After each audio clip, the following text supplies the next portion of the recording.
பாஜகவுடன் கூட்டணி இல்லை என தாவேக தலைவர் விஜய் கூறியதற்கு செய்தியாளர் சந்திப்பில் முன்னாள் அதிமுக நிர்வாகி பெங்களூர் புகழேந்தி கருத்து தெரிவித்துள்ளார். ஒன்றிய அளவில் மலிவான அரசியல் ஆதாயங்களுக்காக மக்களை மத ரீதியாக பிளவுபடுத்தி மக்களிடையே வேற்றுமையை விதைத்து அதில் குளிர்காய நினைக்கிறது பாஜக. அவர்களின் இந்த விஷமத்தனமான வேலைகள் வேறு எங்கு வேண்டுமானாலும் எடுபடலாம், ஆனால் தமிழகத்தில் ஒருபோதும் எடுபடாது.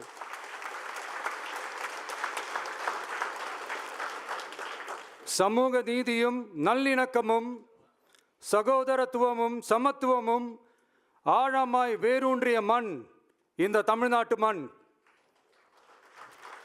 எனவே இங்கு தந்தை பெரியாரை அவமதித்தோ அறிஞர் அண்ணாவை அவதூறுக்கு உள்ளாக்கியோ அல்லது தமிழ்நாட்டின் மதிப்பிற்குரிய தலைவர்களை வைத்தோ அரசியல் செய்ய நினைத்தால் அதில் பாஜக ஒருபோதும் வெற்றி பெறவே இயலாது.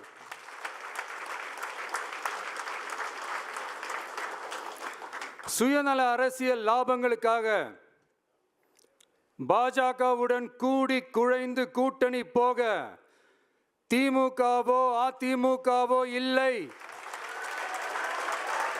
நம் தமிழக வெற்றி கழகம்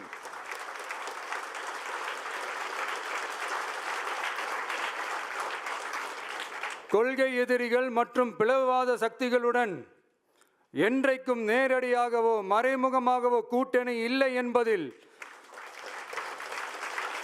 தமிழக வெற்றி கழகம் மிக உறுதியாக இருக்கிறது.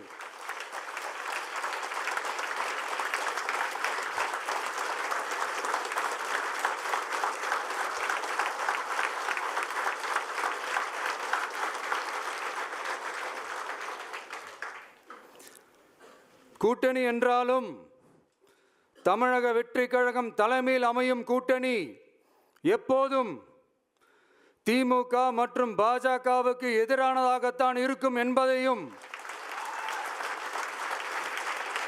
அதில் சமரசம் என்ற பேச்சுக்கே இடமில்லை என்பதையும் உறுதிப்பட செயற்குழு வாயிலாக தெரிவித்துக் கொள்கிறோம்.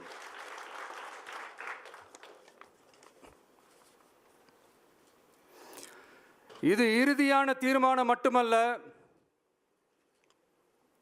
உறுதியான தீர்மானம்.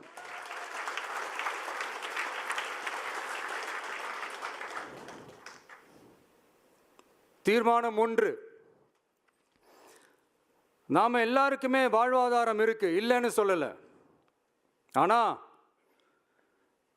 நம்ம எல்லாரோட வாழ்வாதாரத்துக்கும் வேண்டும், கைத்தட்டலை நிறுத்தவே கூடாது அப்படின்னு சொல்லி அமித்ஷா வந்தன்னைக்கு சொல்கிறாங்க. அப்பயும் அந்த அண்ணாமலைக்கு இருந்த ஆரவாரத்தை காணோம். திரு அமித்ஷா மேடையில் வரது சொல்லி கொடுத்தோம், எவனுக்கு கை திட்ட மாட்டேன்றோம். இந்த மாதிரி நிலைமை. ஆகவே இது அன்வர் ராஜா அவர்களுக்கு சொல்லி கொடுத்து அன்வர் ராஜா பேசியது. இது திட்டமிட்ட செயல். இவங்க என்னென்ன காமெடி பண்ண போகிறாங்கன்றதுலாம் இவங்க தேர்தல் பிரச்சாரத்தில் தெரியும். 10 இடத்துல கூட ஜெயிக்க முடியாது பழனிசாமி. நான் உனக்கு அன்னைக்கே சொன்னேன், நான் அன்பாக சொன்னேன், பழனிசாமி கீழே இறங்கி வா, நான் வரேன், நான் போய் ஓபிஎஸ் அண்ணனை கூப்பிட்டு வரேன். அவரும் வந்து உன்ன மாதிரி அடிமையாக நிற்கிறார் பிஜேபி கூட, வேண்டான்னு சொல்லி கூப்பிட்டு வரேன். அந்த அம்மாவும் அப்படி தான் இருக்காங்க, அவங்களையும் கூப்பிட்டு வரேன். எல்லாத்தையும் வச்சு உட்காந்து பேசி முடிவு பண்ணி ஒற்றுமையாக போன்னு சொல்லி கொடுத்தான். கேட்கலையே, கேட்க மாட்டியே நீ எப்போ கேட்பேன்னு எனக்கு தெரியும். கனவுல கூட நினைக்காத விஜய் வந்துடுவார்னு. விஜய் ஏற்கனவே அழகாக அரசியலில் புசி ஆனந்தை விட்டு எங்களோட கூட்டணி இல்லைன்னு அறிக்கையை கொடுத்து தூன்னு துப்பிட்டாங்க. மறுபடியும் இப்போ விஜயே களத்தில் இறங்கி சொல்கிற மாதிரி வந்துருச்சு. கூட்டணின்னு நீ சொல்லி அதுக்கு ஏதாவது விஜய் பூணு ஒத்துக்கிட்டு கூட போய் பூராவும் போய் விஜய் அரசியல் லைஃபே முடிஞ்சிடும். அது விஜய்க்கு தெரியாதா? ஆகவே உன்னை யாரும் சேர்க்க மாட்டாங்க, யாரும் தீண்ட மாட்டாங்க. மக்களை கொடுத்து ஆட்களை கூட்டு வந்து இறக்கு, பார்த்துருவோம். பின்னாடியே வரேன், விட மாட்டேன் நான். அவ்வளோ சீக்கிரம் நீ பண்ண அத்தனை அயோக்கியத்தனத்தையும் பின்னாடியே வரும். நீ முன்னாடி போ, நாங்கள் பின்னாடி வரோம். இன்னும் கொஞ்சம் வேலை இருக்குது எங்களுக்கு, பிடிச்சிட்டு பின்னாடியே வரோம். நீ கவலையே படாத. ஒரு இடத்துல நீயும் ஜெயிக்க முடியாது. உன்னை நம்பி வர கூட்டணியும் கழுத்தறுத்துருவா, முதுகில் குத்திடுவா.